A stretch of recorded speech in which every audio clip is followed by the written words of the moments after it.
ప్రభునందు ప్రియ సోదరి సోదరులారా, తెలుగు ఆన్లైన్ బైబిల్ కాలేజీకి చేరివచ్చిన మీ అందరికీ ప్రభువును రక్షకుడైన యేసుక్రీస్తు వారి కృపగల నామములో ప్రేమవందనాలు చెల్లిస్తున్నాం. న్యాయాధిపతుల గ్రంథం 3వ అధ్యాయం ఆఖరి 2 వచనాలు 30, 31. అతని తరువాత అనాతు కుమారుడైన షమ్గర్ న్యాయాధిపతిగా ఉండెను. అతడు ఫిలిస్తీయులలో 600 మందిని మునుకోల కర్రతో హతము చేసెను. అతడును ఇశ్రాయేలీయులను రక్షించెను. ప్రియులారా, ఈ 3వ అధ్యాయానికి మనం ఒక పేరు పెట్టుకున్నాం. దేవుడు నియమించిన మొదటి 3 న్యాయాధిపతులు ఒత్నీయేలు, ఏహూదు, షమ్గర్. సో ఈ అధ్యాయాన్ని 4 భాగాలుగా విభజన చేశాం. మొదటి 8 వచనాలు అన్య దేశస్థులను ఇశ్రాయేలీయుల మధ్య ఉండనిచ్చిన దేవుడు. ఎందుకు ఉండనిచ్చాడు ఆయన? విన్నాం. 9 నుండి 11 వచనాలు మొదటి న్యాయాధిపతిగా నియమించబడిన ఒత్నీయేలు. దేవుని చేత మొదటి న్యాయాధిపతిగా నియమింపబడిన ఒత్నీయేలు. 3వ భాగం 12 నుండి 29 వరకు దేవుని చేత రెండవ న్యాయాధిపతిగా నియమింపబడిన ఏహూదు. 4వ భాగం 30, 31 దేవుని చేత 3వ న్యాయాధిపతిగా నియమింపబడిన షమ్గరు. ప్రియులారా, షమ్గరును గురించిన ఒక 2 వచనాలు మాత్రమే మనం చూడగలం.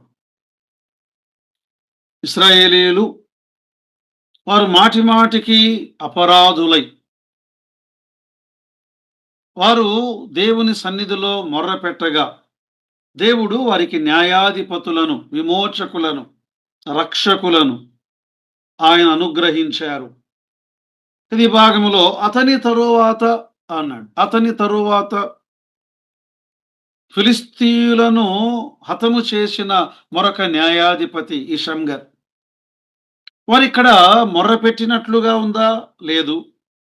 హృదయములో మార్పును గూర్చి ఈ భాగములో నమోదు చేయబడిందా? లేదు. కానీ దేవుని నిరంతర దయ, నిరంతర కృప ఈ భాగములో మనం చూడగలం కదా. ఫిలిస్తీయులను ఓడించటానికి షమ్గర్ ఎన్నుకోవడం దేవుని కృప. ప్రియులారా, 36వ కీర్తన 5వ వచనములో యెహోవా నీ కృప ఆకాశమునంటుచున్నది, నీ సత్య సంధత్వము అంతరిక్షమునంటుచున్నది అంటాడు. కృప అంటే అయోగ్యులకు దేవుడు అనుగ్రహించేటువంటి యోగ్యతను కృప అని అంటాం కదా. ఈనాడు మనకు దేవుడు అనుగ్రహించినటువంటి యోగ్యత ఏమిటి అంటే ఆయన సన్నిధిలోనికి ప్రవేశించే భాగ్యం. ఆయన సన్నిధిలోనికి ప్రధాన యాజకుడు మాత్రమే సంవత్సరమునకు ఒక్కసారి వెళ్ళాలి. సామాన్యులు ఎవరు వెళ్ళకూడదు. లేవీయులు వెళ్ళకూడదు. యాజకుని కుమారులు వెళ్ళకూడదు. కానీ నాడు యేసుక్రీస్తు ప్రభువును అంగీకరించుట ద్వారా ఉచితముగా ఆయన కృపచేతనే మనం రక్షించబడి పరలోకములో మనం ప్రవేశించే భాగ్యాన్ని మనకు అనుగ్రహించారు. హెబ్రీ పత్రిక 6వ అధ్యాయం 18, 19 వచనాల్లో మన ఎదుట ఉంచబడిన నిరీక్షణను చేపట్టుటకు శరణాగతులమై మనకు బలమైన ధైర్యము కలుగునట్లు ప్రమాణము చేసి వాగ్దానమును దృఢపరచాను. ఈ నిరీక్షణ నిశ్చలమును స్థిరమునై మన ఆత్మకు లంగరువలే నుండి తెర లోపల ప్రవేశించుచున్నది కదా. యేసుక్రీస్తు ప్రభువారు ఆయన మనకంటే ముందుగా మెల్కీసెదెకు క్రమము చొప్పున గొప్ప ప్రధాన యాజకుడుగా ఆ పరలోకములో ఆయన ప్రవేశించి ఉండగా మనకు కూడా ఈ భాగ్యాన్ని దేవుడు ఆయన అనుగ్రహించాడు. మంచిది ప్రియులారా, ఇక్కడ షమ్గరు అనే మాటను మనము గమనిస్తూ ఉండగా ఇతడు దాదాపుగా ఆ దెబోరా, బారాకు వారి కాలములో సమకాలీకుడు. లేదా దెబోరా, బారాకులు వారి యవన ప్రాయములోనికి రాగా ఈ షమ్గర్ వృద్ధాప్యములోనికి వచ్చి ఉండవచ్చు. ఎందుకంటే ఈ షమ్గర్ అనే ఈయన పేరు కేవలం 2 స్థలాల్లో మాత్రమే బైబిల్ గ్రంథములో మనం చూడగలం. ఇక్కడ 3వ అధ్యాయం 30వ వచనం, 5వ అధ్యాయం న్యాయాధిపతుల గ్రంథం 6, 7 వచనాలు. అనాతు కుమారుడైన షమ్గరు దినములలో, యాయేలు దినములలో రాజమార్గములు ఎడారులాయను. పట్టణస్థులు చుట్టూ త్రోవలలోని నడిచిరి. ఇశ్రాయేలీయుల అధిపతులు లేకపోయిరి. దెబోరాను నేను రాకమునుపు, ఇశ్రాయేలులో నేను తల్లిగా నుండకమునుపు వారు లేకపోయిరి. కదా ఈ భాగములో మనము గమనిస్తుండగా ఒక 2 స్థలాల్లో మాత్రమే ఈయన పేరు రాయబడి ఉంది. అంటే ఇతడంత ప్రాముఖ్యమైన వాడు కాడా? అంటే కొద్దిగా మాత్రమే చెప్పబడ్డాడు. ఇలాంటి వారిని దేవుడు అనేక స్థలాల్లో ఆయన వాడుకున్నాడు. షమ్గర్ అనే మాటకు ఖడ్గము అని అర్థం. అంటే బైబిల్ గ్రంథములో కొద్దిగా వ్రాయబడిన, తక్కువగా వ్రాయబడిన 2 వచనాలు మాత్రమే వ్రాయబడి వెంటనే అతడు కనిపించకుండా అదృశ్యమవ్వడం. అంటే నీడవలే వారు మాయమైపోయారు. కానీ ప్రభువు చేత శక్తివంతంగా ఉపయోగించబడ్డారు. తరువాత వారు కనుమరుగైపోయారు. వారిలో మరలా ఎక్కువ సార్లు మరలా వారు ప్రస్తావించబడలేదు. అయినా వారి ద్వారా కూడా ఆయన కార్యమును జరిగించాడు. బైబిల్ గ్రంథంలో ఇలాంటి వారు చాలా మంది ఉన్నారు. దావీదు అనుచరులలో బలాఢ్యులలో ఒకడైన యష్బెస్తమేస్ అనేటువంటి ముఖ్యుడు, తక్మోనీయుడు యుద్ధములో 800 మందిని అతడు హతము చేశానని రాయబడి ఉంది. సమూయేలు 2వ గ్రంథం 23:8. షమ్మా అని మరొక యోధుడు సమూయేలు 2వ గ్రంథం 23:11, 12లో హారారీయుడగు ఆగే కుమారుడైన షమ్మా ఫిలిస్తీయులు అలచందల చేనులో గుంపుగా కూడగా జనులు ఫిలిస్తీయులు ఎదుట నిలవలేక పారిపోయిరి. అప్పుడు అతడు షమ్మా ఆ చేని మధ్యను నిలిచి ఫిలిస్తీయులు దాని మీదికి రాకుండా వారిని వెళ్ళగొట్టి వారిని హతము చేయుట వలన.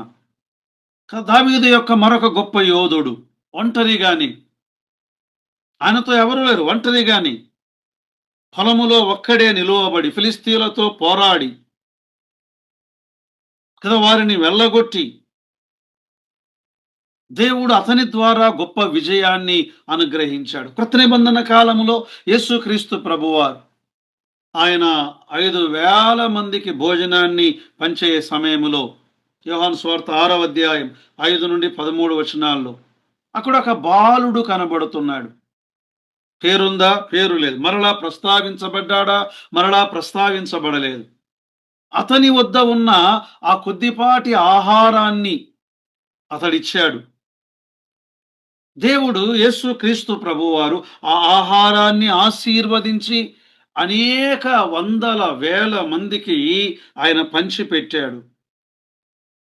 అలాగే మరొక వ్యక్తి అరిమతయి యోసేపు యోహాను సువార్త 19వ అధ్యాయంలో మనకు కనబడతాడు. అతడు శిష్యులందరూ దాక్కున్నారు. కానీ ఇతడు తన వ్యక్తిగతంగా ప్రమాదములో పడతానని తెలిసి ప్రమాదానికి సిద్ధపడ్డాడు, తెగించాడు. యేసుక్రీస్తు ప్రభువు కొరకు తన్ను తాను ఖర్చు చేసుకున్నాడు. యేసుక్రీస్తు ప్రభు వారి మృతదేహాన్ని ఆయన పాతిపెట్టాడు. మరలా ఆయన ప్రస్తావించబడలేదు. పిల్లల దేవుని ఎన్నిక కదా. ఇలా మనం ఇంకా అనేక మందిని బైబిల్ గ్రంథములో ఈ జాబితాను మనం చూడగలం. ఈ లోకములో తన పని కొరకు ఆయన ఏర్పరచుకునేవారు. వారు గుర్తింపు లేని వారైనా ఆయన ఎన్నుకొని ఆయన వాడుకునేవాడు. అందుకే పౌలు అంటాడు, కొరింథీ మొదటి పత్రిక మొదటి అధ్యాయం 26-29 వరకు, ఓ కొరింథీయులారా, మిమ్మును పిలిచిన పిలుపును చూడండి. మీరు ఈ లోకరీతిని గనులా కాదే, జ్ఞానులా కాదే, గొప్ప వంశపు వారా కాదే. ఆయన జ్ఞానులను సిగ్గుపరచుటకు ఆయన వెర్రివారిని ఏర్పరచుకొని ఉన్నాడు. ఆయన బలవంతులైన వారిని సిగ్గుపరచుటకు ఆయన బలహీనులైన వారిని ఏర్పరచుకొని ఉన్నాడు. కారణం ఏమిటంటే, ఏ మనుష్యుడు దేవుని ఎదుట అతిశయించటానికి వెళ్ళలేదు. సామాన్యులను, ఒక సోదరిగా నువ్వు సామాన్యురాలవా, నీ పేరంతా ప్రస్తావనలో లేదా? అయినా దేవుడు నిన్ను తన పని కొరకై వాడుకుంటాడు. ఆయన కేవలం ఆయన కృప ఇది. నిన్ను కృప ద్వారా రక్షించాడు. సహోదరుడా, నిన్ను కృప ద్వారా రక్షించాడు. ఆయన కృప ద్వారానే ఆయన కాచి ఉంచాడు. ఆయన కృప ద్వారానే ఆయన నిన్ను వాడుకుంటాడు. ఈ భాగములో అనాథు కుమారుడైన షమ్గర్ కదా, అతని వ్యక్తిత్వం మనం ఈ భాగములో చూడగలం. అతని ధైర్యాన్ని మనం చూడగలం. సరే, కొన్ని సంగతులను మనం ఆలోచన చేద్దాం. ఈయన ఎవరు? ఈయన ఎవరు కదా? అతని చేతిలో మునుకోల కర్ర ఉంది. మునుకోల కర్ర ఉంది. అంటే ఇతడు వ్యవసాయదారుడు, పనివాడు. ఈ షమ్గర్ ఒక వ్యవసాయము చేసుకునేటువంటి ఒక రైతు. షమ్గర్ అనే ఈ పేరుకు ఖడ్గము అనే అర్థం ఉన్నది. మరొకటి పాత్రను పట్టుకున్నవాడు అని అర్థం ఉన్నది కదా. ఇశ్రాయేలీయులు శత్రువులను నాశనము చేయడానికి దేవుడు ఈ షమ్గరును తన చేతిలో ఖడ్గముగా దేవుడు వాడుకున్నాడు. లేదా అన్య జనాంగాలను ఆయన తరిమివేయడానికి షమ్గరు చేతిలో నుండి దేవుడు ఉగ్రత పాత్రను తీసుకుని ఆ ఉగ్రత పాత్రను కుమ్మరించినవాడు. ఉగ్రత పాత్రను పట్టుకున్న షమ్గర్. ఇతడు అనాథు కుమారుడైన షమ్గర్ అన్నారు. అనాథు, వాస్తవానికి అనాత్ అనే పేరు కనానీయుల యొక్క ఒక దేవత పేరు, లేదా యుద్ధ దేవత. ఆ దేవతకు చేతుల్లో ఖడ్గం ఉంటుంది. యుద్ధానికి బయలుదేరే దేవత. షమ్గర్ అనే నామములో ఖడ్గం ఉన్నది. ఆయన యోధుడు అని పిలువబడుతూ ఉన్నాడు. మాత్రమే కాదు, ఇశ్రాయేలీయులు ఈ నఫ్తాలి గోత్రములో ఈ ప్రాంతానికి చెందినటువంటి భాగములో బేత్ అనాత్ అనేటువంటి ఒక పట్టణం ఉంది. బహుశా ఆ పట్టణానికి చెందినవాడు కాబోలు. అనాత్ అనే పేరు పట్టణానికి ఉంది, అనాత్ అనే పేరు వ్యక్తికి ఉంది కదా. ఇతడు ఏముంది, ఆ దినాల్లో ఆయుధము లేదు. ఒక వ్యవసాయ సాధనం ఈ మునుకోల కర్ర. మునుకోల కర్ర అనగా దాదాపుగా 8 అడుగుల దూరం లేదా ఒక 10 అడుగుల దూరం ఉండేటువంటి ఒక చిన్నటువంటి ఇనుప కడ్డీ వంటిది. దాని ఒక చివర ఆ ఇనుప కడ్డీకి పదునైనటువంటి మొన చేయబడి ఉంటుంది.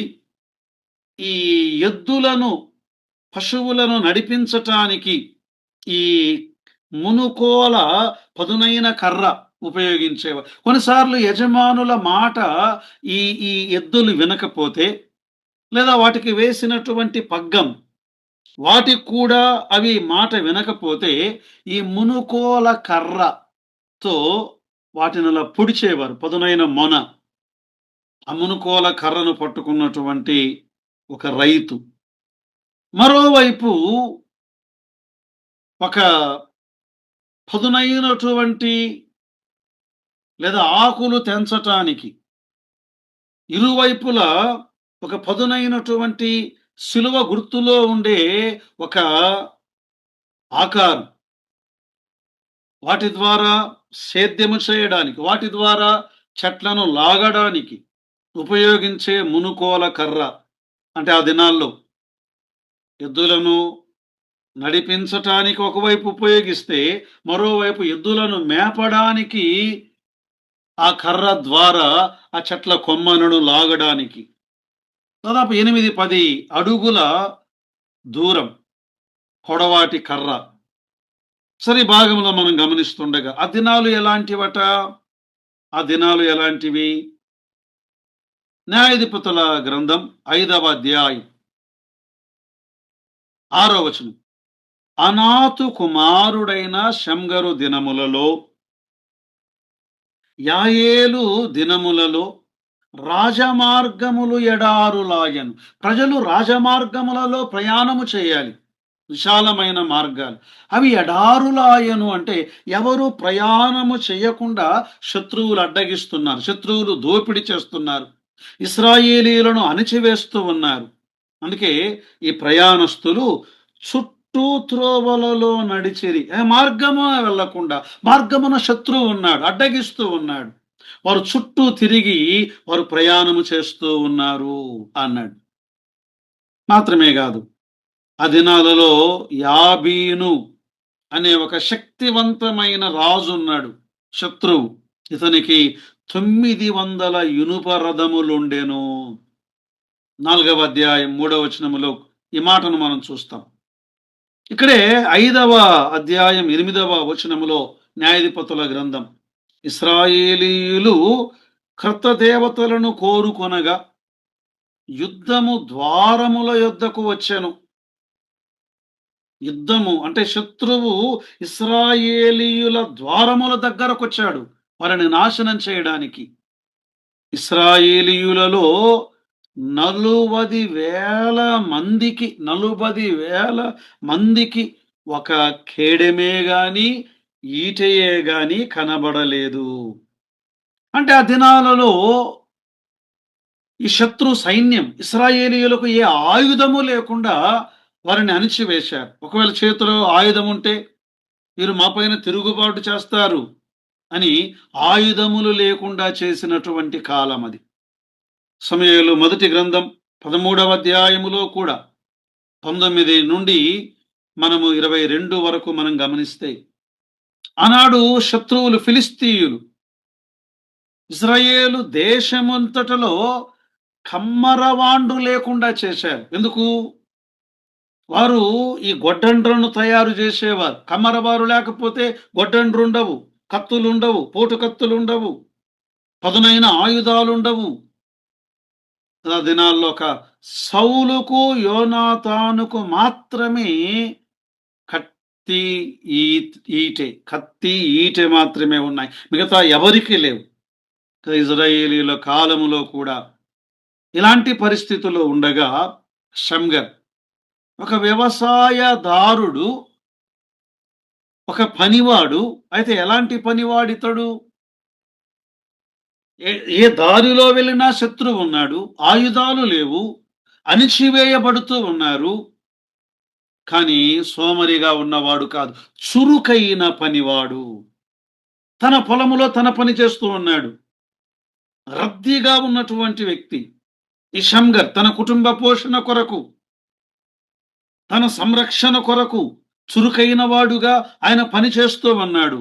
శత్రువు వచ్చినప్పుడు దేవుడు ఎవరిని ఎన్నుకున్నాడు అంటే ఇలాంటి చురుకైన పనివారిని దేవుడు ఎన్నుకున్నాడు. షమ్గరుని ఎన్నుకున్నాడు. సోమరులను దేవుడు ఎన్నుకోలేదు ప్రియులారా. సామెతల గ్రంథం 19వ అధ్యాయం 15వ వచనములో సోమరి గాఢ నిద్రలో ఉంటాడు.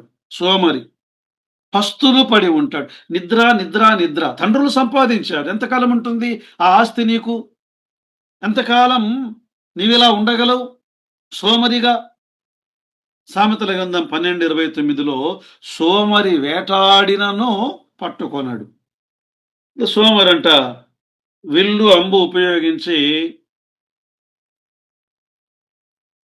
ఒక వేటను కొట్టాడు, ఒక జంతువును కొట్టాడు. వెళ్ళి దాన్ని తెచ్చుకోవడానికి కూడా బరువే, ఏదో వదిలాడంతే బాణం.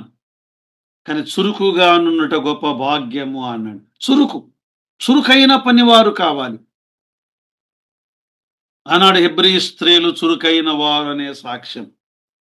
సొలొమోను దేవాలయాన్ని కడుతూ ఉండగా ఆ దినాల్లో హీరాము రాజు, తూరు రాజైన హీరాము సొలొమోను దగ్గరకు హూరాము అనేటువంటి ఒక చురుకైన పనివానిని పంపాడు.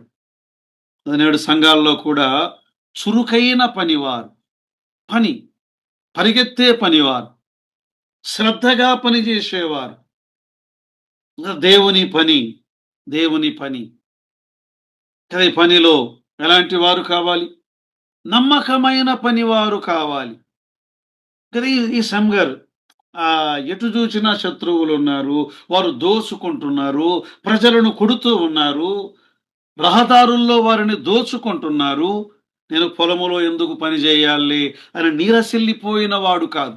నమ్మకమైన పనివాడు.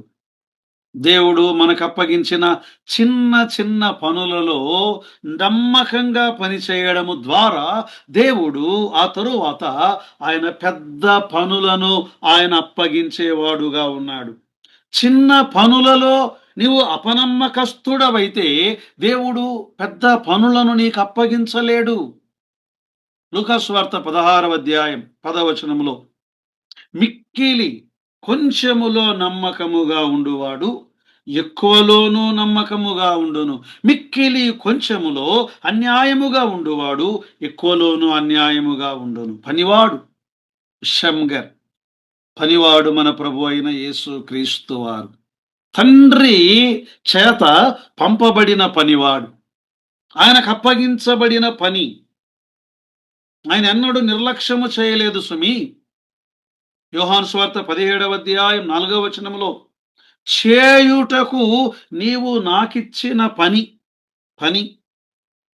నేను సంపూర్ణముగా నెరవేర్చి భూమి మీద నిన్ను మహిమపరచితిని.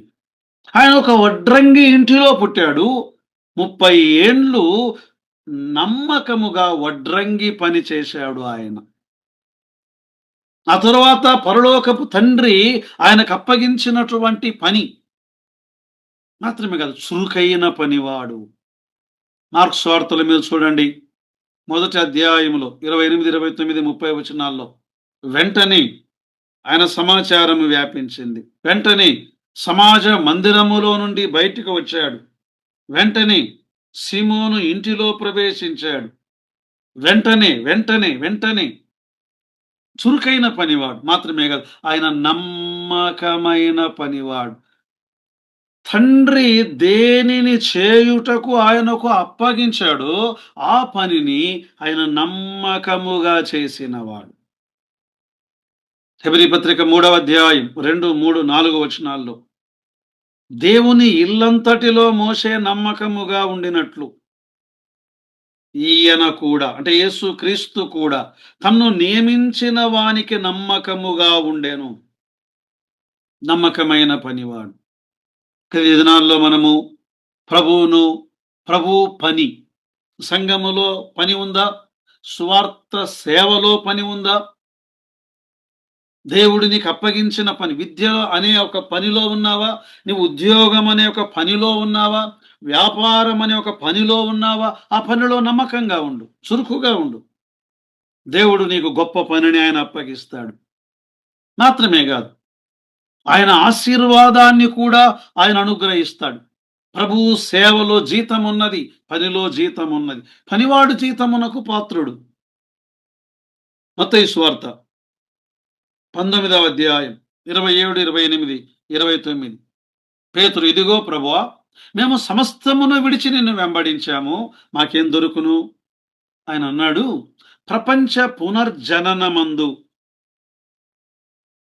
ప్రపంచ పునఃస్థితి స్థాపన మందు మనుష్య కుమారుడు తన మహిమగల సింహాసనం మీద ఆసీనుడై ఉన్నప్పుడు నన్ను వెంబడించిన ఈ మీరు 12 మంది 12 సింహాసనముల మీద కూర్చుంటారు. 12 ఇశ్రాయేలు గోత్రముల వారికి మీరు తీర్పు తీర్చెదరు. ఇది 1000 ఏండ్ల పరిపాలనలో జరిగే కార్యం. 29వ వచనం, నా నిమిత్తము అన్నదమ్ములనైనను అక్క చెల్లెండ్రనైనను తల్లిదండ్రులనైనను, పిల్లలనైనను, భూములనైనను, ఇండ్లనైనను విడిచిన ప్రతివాడు 100 రెట్లు పొందును. ఎక్కడ? ఇదిగాక నిత్య జీవమును స్వతంత్రించుకొనును. ఎక్కడ? మన మార్క్స్ వార్తలో ఇది క్లియర్‌గా ఉంది. మార్క్స్ వార్త 10వ అధ్యాయం 30వ వచనములో ఆయనన్నాడు, ఇప్పుడు ఇహమందు హింసలతో పాటు నూరంతలుగా ఇండ్లు, నూరంతలుగా అన్నదమ్ములు, నూరంతలుగా అక్క చెల్లెండ్రు, నూరంతలుగా తల్లులు, నూరంతలుగా పిల్లలు, నూరంతలుగా భూములను రాబోవు లోకమందు నిత్య జీవమును పొందుదురు. చాలా జాగ్రత్తగా వినండి. ఇక్కడేం లేదండి మనకు. అక్కడిస్తాడు దేవుడు అంటున్నారు. అది సరైన బోధ కాదు. సరైన వ్యాఖ్యానము కాదు. దేవుడు ఇక్కడ ఇహమందు నీవు త్యాగం చేశావు. ఇహమందు కూడా దేవుడు నిన్ను ఆశీర్వదిస్తాడు. రెండవది సంగర్. ఎలాంటి వాడు అంటే మునుకోల కర్రతో 600 మంది ఫిలిస్తీయులను హతము చేసెను. పోరాట యోధుడు. ఒక వ్యవసాయదారుడు, పనివాడు, పోరాట యోధుడు. ఒకసారి మీరు ఆలోచన చేయండి. యాబీను అనే ఈ రాజు ఇశ్రాయేలీయులను నిరాయుధులనుగా చేశాడు. అంటే సైనిక పరంగా ఆయన వారిని బలహీనపరచాడు. ఇంకా చెప్పాలంటే ప్రజలు తమ్మును తాము రక్షించుకోలేని స్థితిలో ఉన్నారు. ఇలాంటి సమయంలో షమ్గర్ నిలవబడ్డాడు. బహుశా ఇలా అనుకుందాం, అతడు పొలములో పనిచేస్తూ ఉన్నాడు. ఆయనతో పాటు ఇశ్రాయేలుడు అనేక మంది పొలములో పనిచేస్తున్నారు. ఫిలిస్తీయులు ఒక 600 మంది వీరిపైన దాడి చేయడానికి వచ్చారు. చాలా మంది అందరూ పారిపోయారు భయముతో. కానీ షమ్గర్ నిలబడి పోరాడినవాడు. వెనుదిరుగని షమ్గర్ పారిపోవడానికి నిరాకరించాడు. నిలబడ్డాడు. ఆయన చేతిలో ఏముంది? ఆ మునుకోల కర్ర ఉంది. దాదాపుగా 8 అడుగుల మునుకోల కర్ర.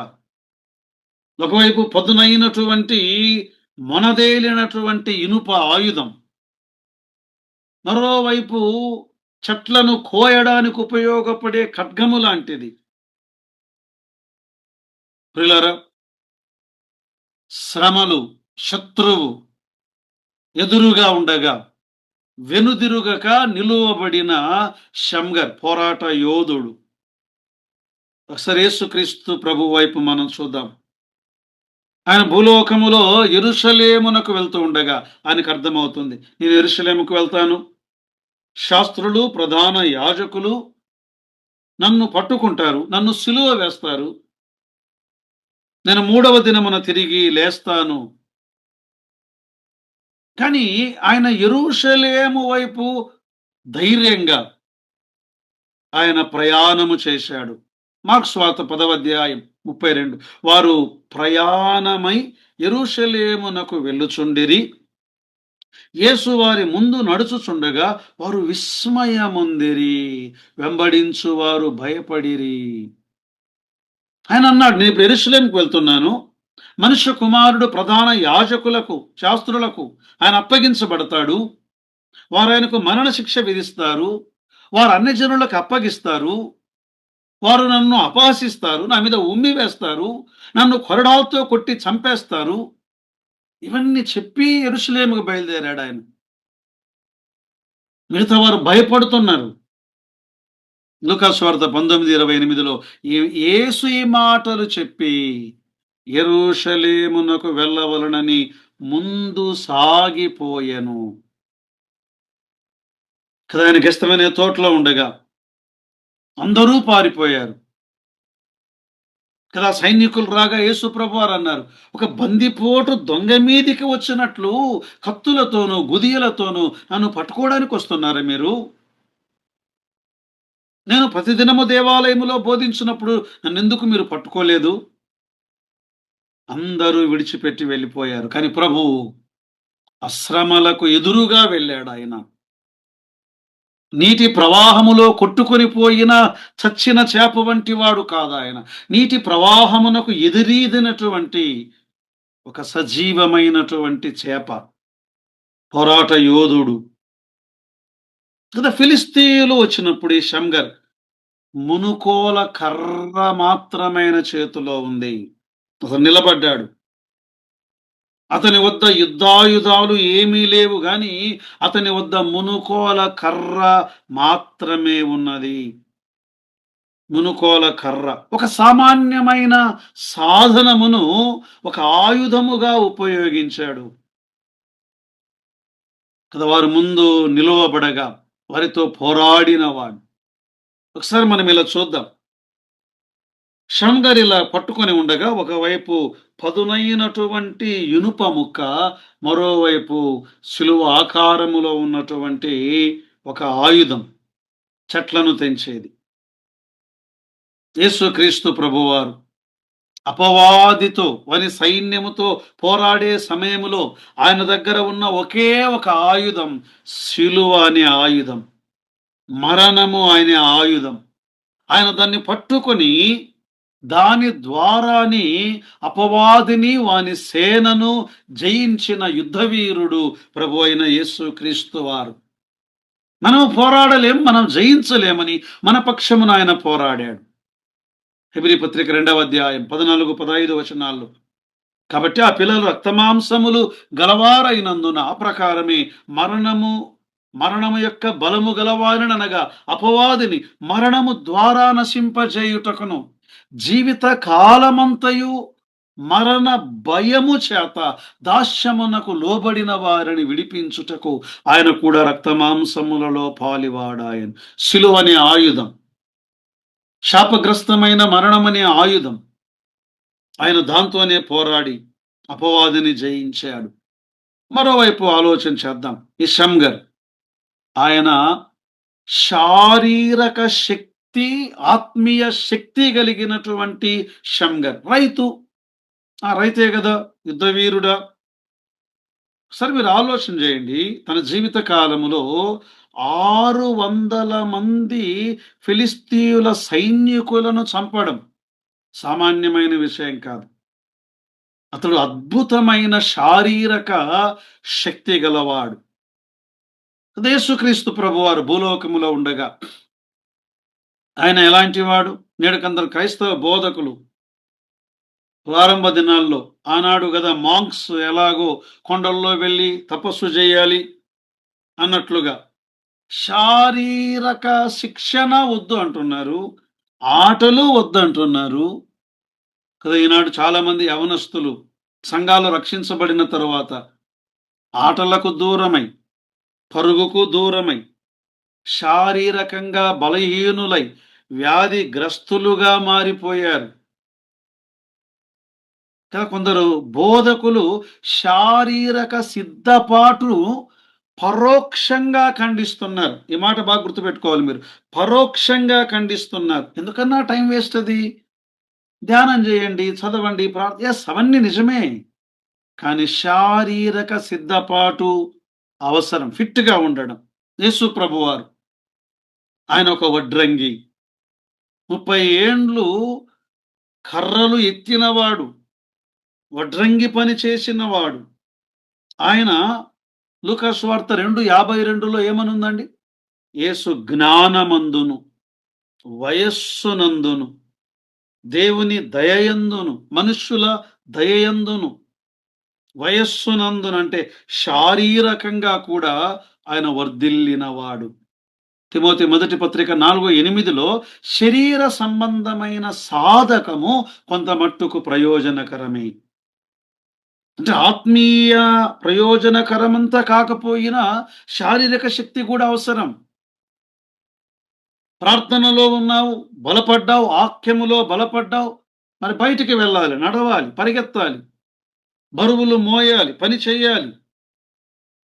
అదే సమయంలో ఆత్మీయమైన శక్తి కావాలి. మన శక్తి ద్వారా మాత్రమే మనం జయించలేము. జెరుబ్బాబెలు నీ శక్తి చేతనైనను బలము చేతనైనను కాక నా ఆత్మ చేతనే ఇది జరుగును.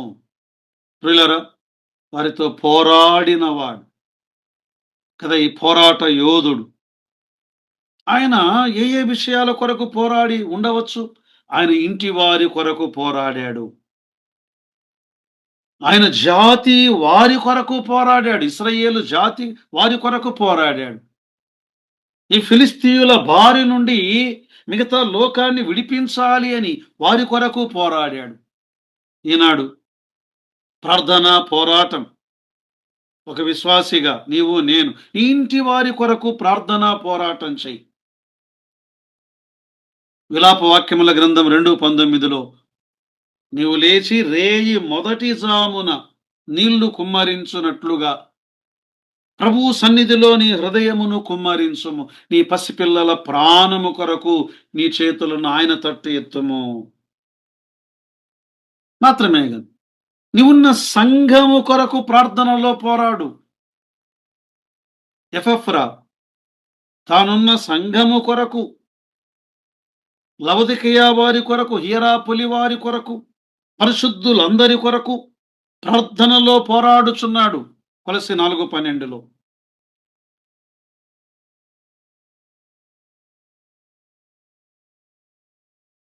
ప్రభువు అంటున్నాడు ప్రార్థనా పోరాటం. మనుషులందరి కొరకు నీవు నేను చేయవలసిన ఒక ప్రార్థనా పోరాటం.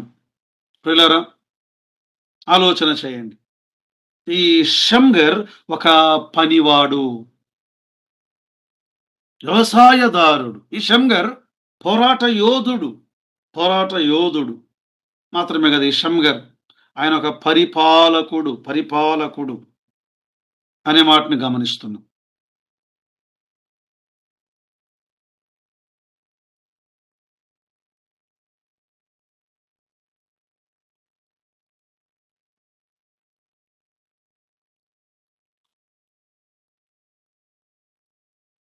ఆయన ఒక పరిపాలకుడు. ప్రియులారా, 31 అతడు ఇశ్రాయేలీయులను రక్షించెను కదా. ఇక్కడ షమ్గర్ యొక్క ధైర్యము అతని చుట్టూ ఉన్న ప్రజలకు విమోచన కలిగించింది. వారు స్వేచ్ఛా జీవితాన్ని జీవించటానికి ఒక అవకాశము కలిగింది. ప్రభు అయిన యేసు క్రీస్తు వారి పోరాటము ద్వారా సర్వ మానవాళికి కలిగినటువంటి మేలు ఏమిటి? సర్వ మానవాళికి కదా, వారిని జయించుట ద్వారా మనకు కలిగినటువంటి మేలు. యేసు క్రీస్తు ప్రభువారు ఆయన జయించుట ద్వారా సర్వ మానవాళికి కలిగిన మేలు. కొలస్సీ పత్రిక 2:13, 13, 14, 15 వచనాలలో ఇలా వ్రాయబడి ఉంది. 14వ వచనం మధ్య భాగంలో, దేవుడు వ్రాత రూపకమైన ఆజ్ఞల వలన మన మీద రుణముగాను మనకు విరోధముగాను ఉండిన పత్రమును మేకులతో సిలువకు కొట్టి ఆ రుణపత్రమును తీసివేశాడు. ఆయన దాని మీద చేతి వ్రాతను తుడిచివేసి అడ్డము లేకుండా దానిని ఎత్తివేసి మన అపరాధములన్నిటినీ క్షమించి మనకు అనుగ్రహించినటువంటి మేలు ఎంత గొప్పది ప్రియులారా. అందుకే మనం ఈ దినాల్లో ఈ పోరాటములో యేసు క్రీస్తు ప్రభు వారి భూలోకముకు వచ్చే వరకు మనము పోరాడాలి ఆయన పనిలో. గలతీ పత్రిక 6:9 మనము మేలు చేయుట యందు విసుకకయుందుము. మనము అలయక మేలు చేసితిమన తగిన కాలమందు పంట కోతుము. ప్రియులారా, ప్రభు అయిన యేసు క్రీస్తు వారు వస్తుండగా ఆయన వైపు చూస్తూ మన పరుగు పందెములో పోరాటములో మనము కొనసాగాలి. హెబ్రీ పత్రిక 12వ యేసు వైపు చూచుచు మన ఎదుట ఉంచబడిన పందెపు రంగములో మనం పరిగెత్తాలి. షమ్గర్ ఒక మంచి ఉదాహరణ పోరాడడానికి. ఈ భాగములో మనం గమనిస్తుండగా ప్రియులారా, యేసు ప్రభు వచ్చేంత వరకు పోరాడాలి. యేసుక్రీస్తు ప్రభువును చూస్తూ మనము పోరాడాలి. మంచి పోరాటాన్ని పోరాడాలి. పౌలు అన్నాడు తిమోతి 2వ పత్రిక 4వ అధ్యాయం 7వ వచనం, మంచి పోరాటమును పోరాడితిని, షమ్గర్ తన వద్ద ఉన్న దానితో పోరాడాడు. అరే ఆయుధాలు లేవే, కత్తి లేదే, డాలు లేదే అనుకోలేదు. ఉన్న మునుకోల కర్రను తను ఉపయోగించాడు. మాత్రమే కాదు, శత్రువు రాగా అందరూ పారిపోయారు. షమ్గర్ వారికి ఎదురుగా నిలువబడినవాడు. వారికి ఎదురుగా నిలువబడినవాడు. ఫలితం దేవునికి అప్పగించినవాడు. ఆయన పోరాటం. ప్రియులారా, ఈ లోకములో మన ఫలితాన్ని దేవునికి అప్పగించి ప్రభువు కొరకు మనం నిలిచి పోరాడటానికి పరిశుద్ధాత్మ దేవుడు మనకు కృపను సహాయమును దయచేయునుగాక. ఆమేన్.